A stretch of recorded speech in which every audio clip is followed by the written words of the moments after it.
நீங்க தெய்வத்தை தேடுகிறவங்களா இருந்தா தெய்வம் உங்களோடு கூட இருக்கிறார். ஹalleluya. ஆமென். யெகோவா ஈரே, யெகோவா ராஃபா, உலகத்தை உண்டாக்கின தெய்வம் உங்களோடு கூட இருக்கிறார். ஹalleluya.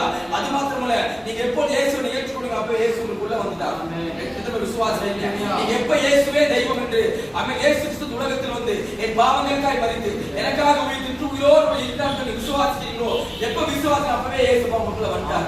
ஆமென். ஹalleluya. உங்களுக்குள்ள தெய்வம் இருக்காரு, உங்களுக்குள்ள இயேசுவா இருக்காரு. அது மாத்திரமல்ல, நீங்க எப்பொழுது வந்து பஸ்டாவை வாங்கி எதிர்பார்த்தீங்களோ அப்பொழுதே அந்த பஸ்டாவுக்கு உங்க மேல வந்து இறங்கிட்டார். அந்த விசுவாசம். ஆமென். ஹalleluya. ஆமென். இயேசு கிறிஸ்து ஞானஸ்நானம் எடுத்து அவர் மேல ஏறி கரையேறின உடனே புறாவடிக்க பஸ்டாவுக்கு வந்து இறங்கினாரா?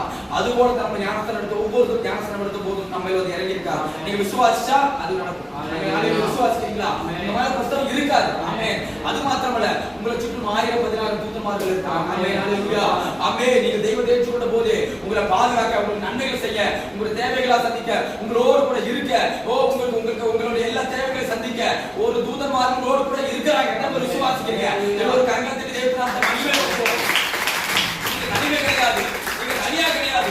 உங்களுக்கு கூட யாரு கூட நீங்க நினைக்க வேண்டாம். உங்க கூட தூதர்கள் இருக்காங்க, உங்க கூட தெய்வம் இருக்காரு, உங்க கூட இயேசு